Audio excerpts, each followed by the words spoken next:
Think about the last time you had a crush on someone. That weird thing that happens where your brain, which normally handles breathing, walking, and basic human functioning without any problem, just stops working correctly the moment that one specific person walks into the room. Your palms sweat. Your sentences don't finish themselves. You check your phone 14 times, knowing full well there's no new message. Now here's the question nobody ever thinks to ask. When did that start? Not for you personally. For us, for the entire human species. Because at some point in history, the very first human being looked at another human being and felt something shift in their chest that had never been felt before in the entire history of life on Earth. And the answer is a lot weirder than you'd expect. Here's what most people assume. Love is ancient. It's fundamental. It's been here as long as we have, and they're half right. But the love you're thinking of right now, the romantic kind, the I want to spend my life with this specific person kind, the kind that has destroyed kingdoms and inspired the worst poetry ever written, that is not what early humans were feeling. What they felt was something older. Something evolution built not for your happiness, but for one cold, calculated reason. Survival. And here's where it gets genuinely interesting. Go back 200,000 years. African savanna. Small groups of maybe 20 to 50 people. No cities. No houses. No concept of dating. Just a band of humans trying not to get eaten and trying to find enough food to make it to tomorrow. In this world, reproduction isn't romantic. It's urgent. It's the same biological drive that runs through every mammal on the planet. But here's where humans started doing something no other animal was doing. They started choosing. Not just anyone. Not just the strongest or the fastest. They started showing preferences. Specific preferences for specific individuals. And scientists believe this happened for a very specific reason. Babies. Human babies are, from a biological standpoint, absolutely ridiculous.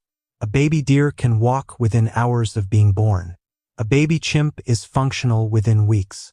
A human baby, completely helpless for years. Can't walk, can't feed itself, can't regulate its own temperature. It requires constant, intensive care for longer than almost any other animal on Earth. And one parent alone cannot do that job. Not in the wild. Not 200,000 years ago with predators and food scarcity and no grocery stores. So evolution did something clever. It built a system. A biological system designed to keep two specific people together long enough to raise a child to survival age. That system is what we now call pair bonding.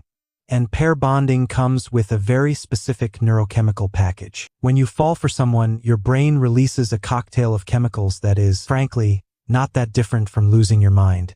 Dopamine floods your reward system, the same pathway that lights up for food, for water, for things your brain classifies as essential for survival. Your brain, on a chemical level, starts treating this person like oxygen. Norepinephrine kicks in next.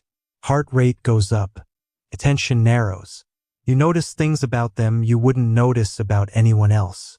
The way they talk, the specific way they laugh, details that your brain is now cataloging with an intensity usually reserved for actual threats to your life. And then there's oxytocin, the bonding chemical, released during physical closeness, during touch, during prolonged eye contact. It builds attachment, deep, specific attachment to one individual. Here's what's wild about this system. It is not designed to make you happy. It is designed to make you obsessed. Obsessed enough to stay. Obsessed enough to protect. Obsessed enough to sacrifice your own comfort for another person's survival.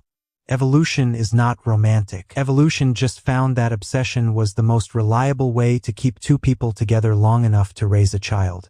And it worked. It worked so well that we built entire civilizations around it. Now here's where the story gets complicated. And this part almost nobody talks about. For most of human prehistory, what we just described, pair bonding, chemical attachment, staying together, that existed. But romantic love as a concept, as something you talk about, celebrate, build stories around, that came much later. And it came from a place you wouldn't expect. The oldest love poem ever found was written in ancient Sumeria. Modern-day Iraq. Approximately 4,000 years ago, it was written for a king. And it is genuinely not subtle. This was not a private note. This was a public declaration. Performed. Celebrated. Documented on clay because whoever wrote it wanted it to last. And that matters. Because the moment humans started writing love down, started making it a public thing, a cultural thing, something worth recording, that's the moment romantic love stopped being just a biological function and became something else. It became an identity. Think about what that shift means. Before writing, before language complex enough to articulate it, love was felt but not named.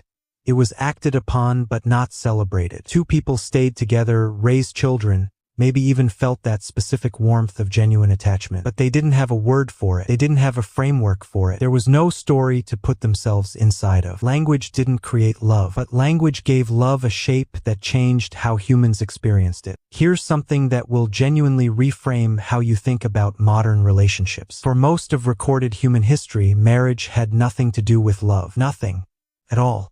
Marriage was an economic arrangement, political tool, a way to consolidate land, forge alliances between families, manage inheritance.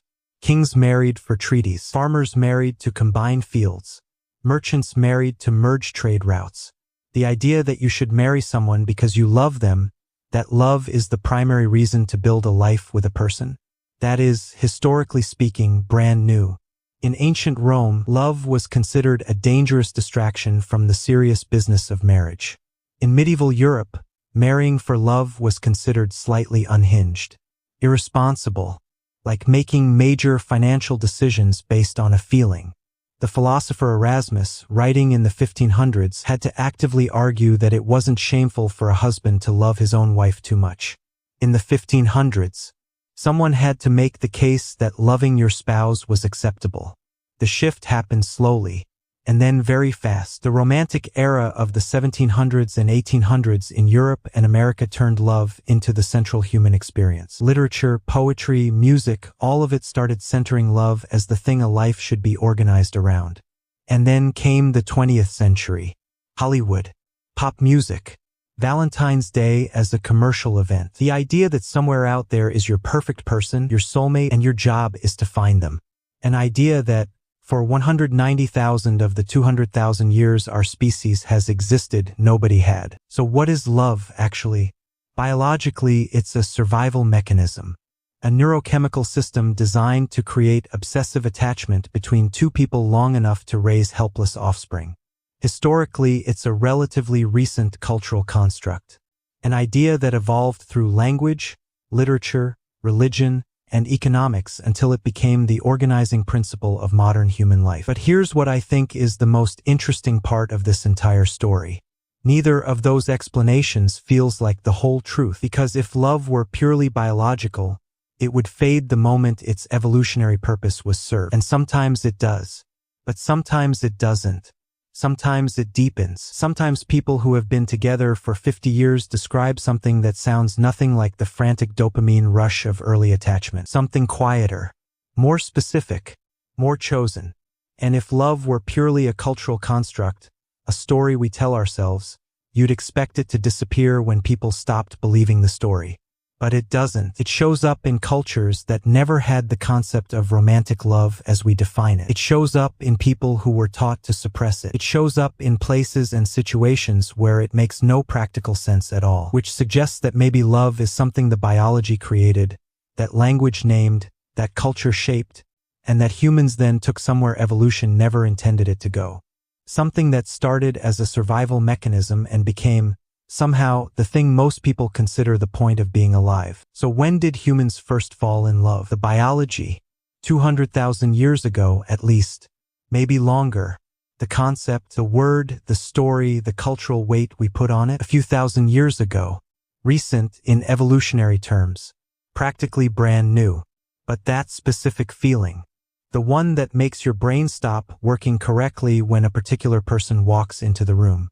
That feeling was felt by someone sitting around a fire on an African savanna, long before there was any word for it at all. They didn't have poetry. They didn't have love songs. They didn't have any framework to put that feeling inside of. They just felt it. And 200,000 years later, so do you.